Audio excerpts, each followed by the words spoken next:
avec l'assentiment de l'administrateur actuel de la région 14, a été imaginé que de lancer une étude sur l'attractivité du Rotary en France. Alors cette étude, elle a fait l'objet d'un appel d'offres, et c'est le cabinet Esalen, qui est spécialisé dans le monde associatif, qui nous a répondu de la façon la plus claire possible et qui nous a montré qu'il comprenait notre problématique. Nous avons donc engagé une étude à la fois pour comprendre les raisons de cette moindre attractivité, alors que nous continuons à avoir l'impression que nous sommes tout à fait dynamiques, actifs, etc. Et puis pour proposer quelques recommandations. Cette mission, elle a été menée en 2 temps. D'abord, une analyse qualitative. Et il y a eu, au cours de la dernière partie de l'année 2023, des entretiens et des groupes de travail avec un certain nombre de rotariens, de rotaraxiens, et nous aurions même aimé avoir des non-rotariens, mais plus exactement des rotariens qui avaient quitté le Rotary, et ce fut beaucoup plus difficile. Et puis, après cette première partie de travail, nous avons souhaité poursuivre la collaboration avec un questionnaire qui, lui, a été adressé à tous les abonnés français au Rotary Mag. Et nous avons eu le plaisir de voir que 15% de ces abonnés ont répondu. Ce qui signifie que les gens sont motivés. Parce que dans ma vie professionnelle, je n'ai jamais vu de sondage où on avait 15% quand on envoie comme ça un sondage pas spécialement rigolo. Alors le constat, bien évidemment, vous le savez, c'est une érosion continue des effectifs. Aujourd'hui, on a atteint, et Jean-Marie Lataste a dû le dire et le répéter, on a atteint une baisse de 15% en 10 ans. Ça concerne l'ensemble des districts français. Vous voyez que c'est quand même énorme. Même s'il y a des disparités, il y a des clubs, des districts, pardon, où la baisse est de 30%, et puis d'autres qui sont à peu près égales et sont à 1%. Mais comme on le sait, quand on stagne dans la pratique, ça veut dire qu'on va baisser demain, parce que malheureusement, les rotariens ne rajeunissent pas. Et non, si c'était le cas, ça se saurait. Nous avons une baisse, et vous le savez, alors que les clubs, des nouveaux clubs apparaissent très très régulièrement, et que le Rotary se féminise. Tout à l'heure, au cours de notre petit déjeuner, je discutais avec un rotarien luxembourgeois, belge plutôt, pardon, belge, qui me disait dans notre district, nous avons parfois un problème parce qu'il y a des clubs qui se féminisent trop à leur goût. Et trop, c'est pas 26% de femmes, c'est 60% et parfois plus. C'est-à-dire que nous avons du mal à nous ouvrir sur l'ensemble de la population.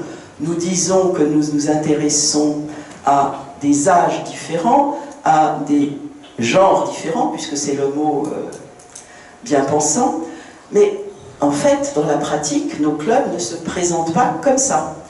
Et dans la pratique, aujourd'hui, en France, la moyenne d'âge est de 62 ans, alors que la moyenne d'âge mondiale est de 58 ans.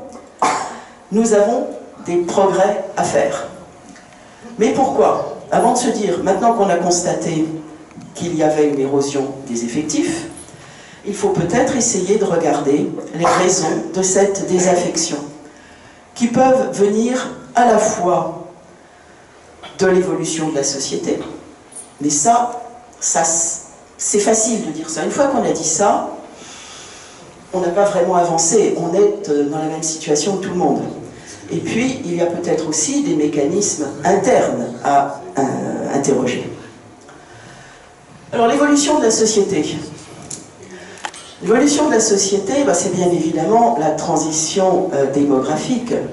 C'est le baby-boom qui fait que nous avons en France une population âgée et inactive, importante. Et nous le savons tous, se retrouver à la retraite sans avoir envie d'être à la retraite, c'est pas toujours très agréable. Et beaucoup de personnes se dirigent vers des activités caritatives, le bénévolat, etc. Donc, nous avons une population de retraités actifs extrêmement dynamiques qui font beaucoup de choses et qui ont aussi un petit peu tendance à tirer le Rotary vers des activités caritatives humanitaires et à oublier le fait que nous sommes des professionnels en activité mais qui veulent servir. Donc aujourd'hui, nous perdons une partie de notre ADN dans nos actions. Et puis, deuxième raison de cette désaffection, il y a l'évolution du tissu social. Traditionnellement, au Rotary, nous recrutons nos membres parmi nos amis. La cooptation est essentielle. Pourquoi? Parce que le schéma du Rotary est conçu pour dire nous sommes des groupes d'amis qui nous réunissons très régulièrement et l'amitié fait partie des statuts des clubs. Or, lorsque on accueille des Rotariens simplement parce qu'ils ont toqué à la porte, qu'ils ont vu qu'il y avait du feu et qu'ils sont entrés, nous oublions complètement cet aspect cooptation, adhésion commune à des valeurs, à des repères identifiables. Le bouleversement actuel de l'ordre social rend ces critères de moins en moins opérants et malheureusement moins de cooptation. À cela s'ajoute la révolution numérique. Et là, nous sommes passés à côté de quelque chose de fondamental. Nous sommes un réseau international et nous avons trouvé le moyen de ne pas utiliser la force du réseau. C'est quand même absolument extraordinaire. Or, des anecdotes sur la force du réseau, nous en avons tous. L'amitié internationale au Rotary, nous savons que ça a une valeur et on oublie cette caractéristique. On s'aperçoit aussi que nous avons complètement oublié que la société avait évolué, qu'aujourd'hui l'individualisation est de plus en plus forte et nous passons à côté de caractéristiques de la génération Z. Pour ceux qui sont encore en activité professionnelle, je rappelle que l'un des problèmes essentiels aujourd'hui des DRH dans les entreprises, c'est l'intégration des générations Z dans l'activité professionnelle. Génération Z qui justement prône l'individualisme. Et puis, autre aspect des choses dont nous ne sommes pas toujours conscients et qui nous amène à faire plein de bêtises, c'est la profession du secteur associatif. Aujourd'hui, les associations ont toutes des salariés hyper compétents sur les domaines qu'ils promeuvent. Et finalement, quand nous montons une action originale, je parle d'une vraie action, je ne parle pas d'une collecte de fonds. Quand nous montons une action, nous sommes beaucoup moins compétents que beaucoup d'associations. Et donc, que faisons-nous? Eh bien, nous nous retrouvons tout simplement à faire appel à ces associations. Et c'est comme ça que nous devenons des donneurs de chèques. Les mécanismes internes sont aussi la cause de cette désaffection. Aujourd'hui, les mandats courts font qu'il y a un vrai problème pour adapter et piloter de façon stratégique à long terme, puisque tous les ans, on remet tout en cause et on remet le travail sur le métier. Nous avons aussi un problème concernant l'intermédiation. Nous manquons de stratégie pluriannuelle, que ce soit dans nos clubs, dans nos districts, et peut-être même à d'autres niveaux. Et puis nous voyons aussi la transversalité des actions. Transversalité des actions, c'est formidable, mais cela veut dire aussi que les clubs parfois perdent en autonomie. Et puis, nous voyons que pour développer les effectifs, bon nombre d'initiatives se créent, et des initiatives parfois hors cadre, qui, dans un certain nombre de cas, peuvent nuire à l'unité et à la cohérence des activités et de la gouvernance. Nous avons tous en tête des districts où des groupes de clubs sont devenus quasi autonomes dans leurs modes de fonctionnement, dans leurs procédures internes, dans leurs actions par rapport à l'organisation du Rotary. Et enfin, dernier sujet qui est malheureusement très difficile, c'est la perception ambivalente de la Fondation Rotary. Les explications sur la Fondation Rotary ne sont pas toujours aussi claires qu'on le souhaiterait dans les clubs. Certains imaginent que parce qu'ils ont donné 100, ils vont 3 ans plus tard, quasi automatiquement, récupérer 100 pour une action. Vous savez bien que ça ne se passe pas comme ça. Vous savez bien aussi qu'aujourd'hui, il y a un problème lourd qui n'est pas entre nos mains, c'est le problème de la défiscalisation, puisque les Rotariens américains défiscalisent leurs dons à la Fondation, ce qui n'est pas le cas des Rotariens français. Et juste pour info, c'est le cas des Rotariens belges. Nouvelles actions à mettre en œuvre. Nous allons constater que les réponses actuelles ne suffisent pas et on peut imaginer 3 grandes actions. Nous savons qu'aujourd'hui, nous avons imaginé des stratégies de sélection contrastées. Certains clubs sélectionnent, entre guillemets, leurs membres de façon très stricte, d'autres, au contraire, ouvrent leurs portes. Nous avons du mal à avoir une politique cohérente. Nous voyons aussi que le pilotage par les effectifs a atteint ses limites. Il atteint ses limites quand on s'aperçoit que des clubs travaillent de façon complètement différente, que nous faisons beaucoup plus de caritatifs, que les cotisations doivent être supprimées, etc. Nous avons des modes de fonctionnement différents et des clubs qui se concentrent sur les échanges professionnels exclusivement, comme les clubs professionnels, le BNI et autres. D'où un certain nombre de propositions. Pour un Rotary plus impactant, pour un Rotary plus attractif, pour un Rotary en réseau. Nos priorités, c'est être plus exigeants et faire davantage vivre la dimension professionnelle du Rotary en renforçant notre exigence dans le recrutement des membres pour recruter les leaders des territoires. Leaders des territoires, ça veut dire des gens qui sont visibles dans leur territoire.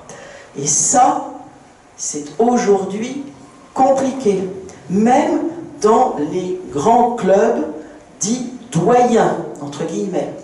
On se rend compte que nous n'avons plus les leaders. C'était le cas encore il y a 20 ans. Nous avons aussi besoin de piloter la qualité. Encore une fois, aussi un langage d'entreprise. Piloter la qualité, mieux intégrer et fidéliser les membres. Ça ne veut pas dire donner des diplômes à tire-larigot. Cela veut dire faire en sorte qu'il y ait des critères et de qualité, une politique de développement et qu'on essaye de s'y tenir, que les districts appuient les clubs pour faire cela et qu'il y ait donc une définition précise des engagements que l'on prend.